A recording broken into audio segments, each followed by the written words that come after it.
Now let's talk about formation of GST. Okay बेटा, so GST को form करना बहुत इजी नहीं था. देखो, whenever any new thing comes in country, it has to go through multiple problems. ऐसा नहीं है कि जैसे for example, let's say I want to bring a law which talks about something about change in the education system. ठीक है, जैसे I have to bring in the new education policy or any other thing. Then it's not one day business. एक दिन में आप कोई new policy, कोई new चीज नहीं लेके आ सकते हो. It's something that has to be done over the period. बहुत time लगता है to go ahead and evaluate things, to propose things, to see whether everyone is satisfied or not. आपको you have so many states in the country ना. आपको हर state government को, हर union territory को अपने साथ रखते हुए आगे बढ़ना होता है. You have to move forward, taking everyone into consideration, right? So GST में भी यही था. I will talk further. I will talk about that during my notes also. But अभी के लिए इतना समझना है कि जब GST आया, so many states government were afraid. बहुत states government को tension होनी शुरू हो. They started thinking, अभी तक तो हम लोग इतने सारे taxes charge कर रहे थे. We were charging entertainment tax, we were charging octroi, we were charging VAT. We had so many sources of revenue. हमारे बहुत सारा पैसा earn करने का, revenue का हमारा एक source था, जहां से हम अपने state को efficiently run कर रहे थे. But now they started thinking that if all these taxes will be removed, how will we get revenue for the state? State के लिए revenue कहाँ से generate होगा, right? So they started being against GST, right? Now the state government was against GST. State government नहीं चाहती थी GST आए. The central government wanted to implement GST. That is when they started deciding how many compensation will be paid from the center to state. कि central government, state government को extra पैसा अपने tax share से कैसे share करेगी state government के साथ. So how that compensation will be paid to the state government from the central government, we will talk about that also. But for now, what is important? That whenever anything is launched, it goes through a lot of problems before it finally comes into being. And इसी के बारे में हम आज यहाँ पे बात करने वाले हैं. So the goods and service tax, it was first proposed in 1999. देखो कितने साल पहले, right? So many years back, 1999 is when this GST was first proposed. It was proposed under Shri Atal Bihari Vajpayee. ठीक है, हमारे जब तब के प्राइम मिनिस्टर श्री अटल बिहारी वाजपेयी, उनके अंदर GST को प्रपोज किया गया, and under the chairmanship of Asim Das Gupta. That is when it was proposed. Okay. उसके बाद Asim Das Gupta committee also tasked with putting in place the back-end technology. तो ध्यान से समझो. Let's understand this. देखो बेटा, एक तो हो गया GST. One is GST. GST is about unifying the taxes. एक टैक्स सिस्टम, सब लोग मिलके एक टैक्स पे करेंगे. GST के बैकग्राउंड में we need an efficient technology.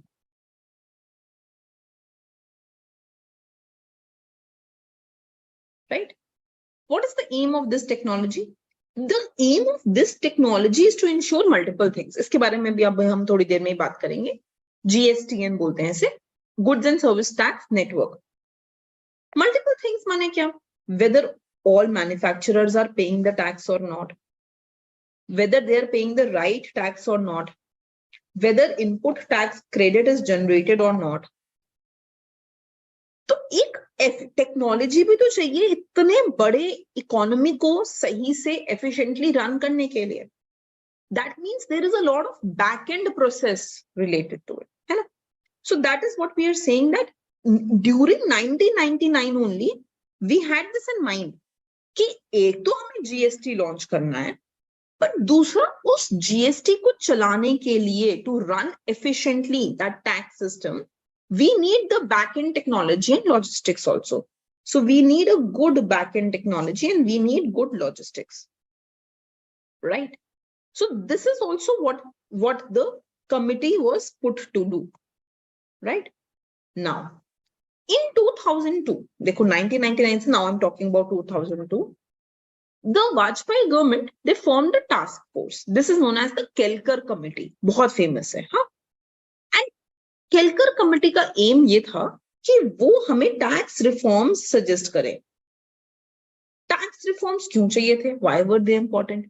Because it was failed that the tax system is complex and fragmented. ये दो कीवर्ड्स बहुत इंपॉर्टेंट है, complex and fragmented. What do I mean by complex and fragmented?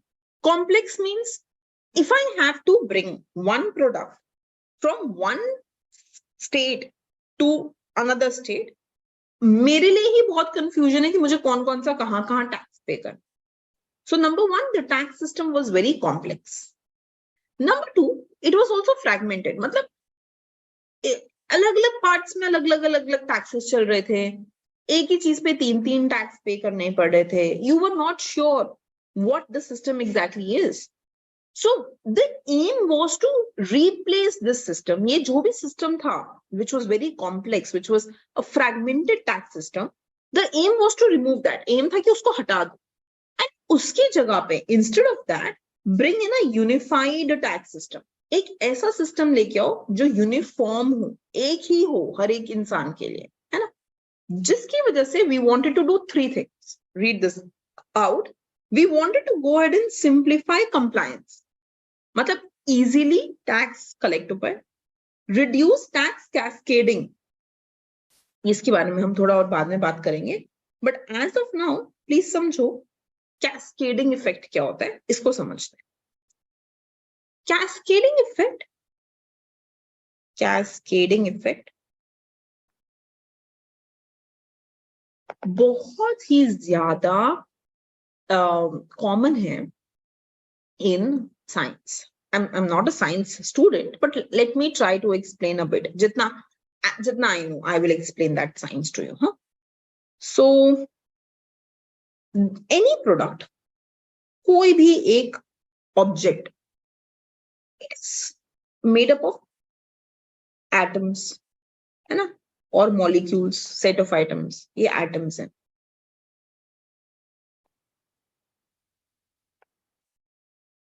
ये atoms हैं. When I push this product, अगर मुझे इसको, this is my water bottle. I want to go ahead and I want to push this water bottle. So how is this happening? Beta, when I touch this, suppose I want to hit a ball, कुछ भी, it will go ahead and it will go to the first atom. The atom will start moving क्योंकि मैंने उसको hit किया ना, atom will move. वो atom से उसका जो कॉरेस्पॉन्डिंग एटम है दैट विल आल्सो मूव, फिर थर्ड, फिर फोर्थ. सो एक से दूसरा, दूसरे से तीसरा, तीसरे से चौथा, चौथे से पांचवा, एवरीबडी स्टार्ट्स हिट. सारे एटम्स मूव करना शुरू हो गए. एंड जब सब मूव कर रहे हैं तो आपका प्रोडक्ट आगे चल रहा है ना? That's cascading. सेम टैक्स में क्या हुआ ना, एक कैस्केडिंग इफेक्ट क्रिएट हो रहा है. कैस्केडिंग इफेक्ट क्या है? आपको पहला, this is my product, suppose cotton, और मेरा एम है इसको कंज्यूमर तक पहुंचाना in the form of sari, जो मैंने अभी एग्जांपल दिया. ईच लेवल पे सबसे पहले एक टैक्स मैंने कलेक्ट कर लिया, मल्टीपल टैक्सेस कलेक्टेड, है ना? सेकंड, अब ये जो प्रोडक्ट है, if I have to spread this across India, तो हर एक पे मैंने एक इंटरस्टेट टैक्स दिया. तो टैक्स कैस्केडिंग इफेक्ट होना शुरू हो गया, एक से दूसरा, दूसरे से तीसरा, टैक्स पे टैक्स, टैक्स पे tax, ultimately leading to the increase in the price of the product, right? I want to reduce this tax cascading effect, right? So that's the second thing that I want to do. And the third thing that I want to do is promote economic integration. When you have one nation, one tax, देखो समझो इस बात को, ये बहुत important coat है. One nation, one tax. So when you have one nation, one tax, कि पूरा nation को हम unify करके चल रहे हैं, एक साथ लेके चल रहे हैं, we're taking it together because I want to put a one tax on everyone, just one tax. I'm unifying people together, right? Then that promotes economic integration. People are integrated through economic aspects also. So what are the three things we wanted to do? Simplify compliance. It should be easy to collect. It should be a simple technique. Reduce tax cascading and promote economic integration. ये तीन aim थे, main aim Kelkar committee के. So these were the three main aims of the Kelkar committee created in 2002. Okay, come further.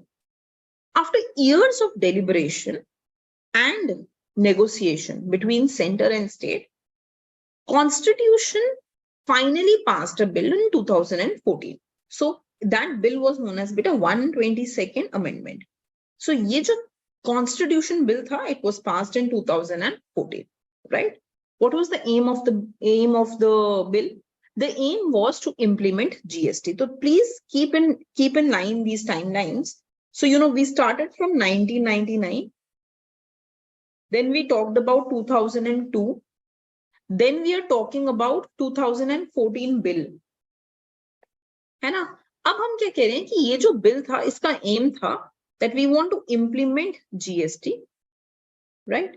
And this same bill, जब bill हमने constitution में amend किया, उसके बाद this bill was passed in May 2015 in Lok Sabha. इसको हमने लोकसभा में पास करा, ठीक है?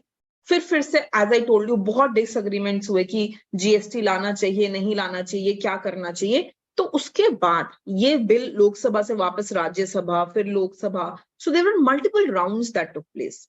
And after all those disagreements, finally in August 2016 the amendment bill was passed. 2016 में ये amendment bill पास किया गया. The most important date, on 1st July 2017, GST was implemented at the midnight by the president under Narendra Modi government. ठीक है? तो finally 2017 के 1st July, बेटा midnight, that means 30th June और 1st July के एकदम बीच में at 12, the moment you strike 1st July, this bill was passed, right, under the Narendra Modi government. After the launch of GST rates have been modified several times. बहुत सारे products जो 5% में थे उनको 12% में किया है, किसी को 28% में कर दिया. So this is something which keeps modifying, right? So after the launch of GST rates को हमने बहुत बारी modify किया है और ultimately ये modification जो भी होती है वो Union Finance Minister के अंडर की जाती है. So the modification takes place under the Union Finance Minister. Excuse me. Okay. Now I want to talk about a dual GST model. Please understand this thing. If I talk about India, so beta in India, I have the central government, I have state government, and I have local government. So these are the three governments that I have, where center and state play the important role, right?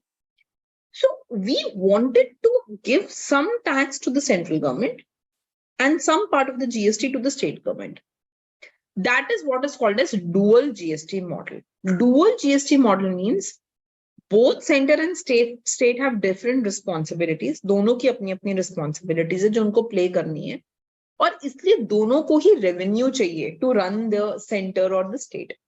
और revenue को correct करने के लिए they want to go ahead and they want to have money with them, है ना? Tax चाहिए, tax collection चाहिए और वो tax कैसे आएगा? GST के through. So GST is not only collected by the central government. GST is also collected by the state government, right? So we have a dual GST model. ये word important है. Where we are saying that we have two main governments, central and state, and they have the power to levy taxes and collect taxes. ना ही सिर्फ collect करना tax को, but tax charge करने की power भी government, दोनों government के पास है. So both these governments have different responsibilities. दोनों की अलग अलग responsibilities हैं, and therefore both of them need money for it. अपनी responsibilities को पूरा करने के लिए, चाहे flyover बनाना है, चाहे hospital बनाना है, चाहे schools बनाने हैं, अपनी responsibilities को पूरा करने के लिए they need money, right? So for money, for both the governments to need money, both of them should be levying the tax. Okay? That is why we adopted a dual GST model, where tax is administered by both union and state government. दोनों union और state government tax charge करती है. But these are some of the key acts which were passed. जो मैं अभी बात कर रही थी ना कि बहुत सारे acts हम pass करते हैं. So these are few of the key acts that are passed. So you have CGST Act 2017, UTGST, Union Territory GST Tax 2017, Integrated GST Tax 2017, and GST Compensation to States Act 2017. So I told you that जो government है, central government, वो कुछ compensation state government को भी pay करती है. So please write down. More on this later. I will talk about this in a while. है ना? तो हमारे जो सेंट्रल गवर्नमेंट है, बिकॉज वो स्टेट गवर्नमेंट को कुछ कॉम्पनसेशन पे करती है, कितनी कॉम्पनसेशन पे करे, all of that is under the last act. Here बेटा we also have what is called as the role of finance commission. इस पे एक अलग लेक्चर लेंगे हम, है ना. फाइनेंस कमीशन क्या करता है, वो बेसिकली डेवोल्यूशन ऑफ टैक्स बताता है. डेवोल्यूशन ऑफ टैक्स का क्या मतलब है, how much tax will go from centre to state, how this tax will be distributed from centre to state, that is told by the finance commission, right? So we will talk about that.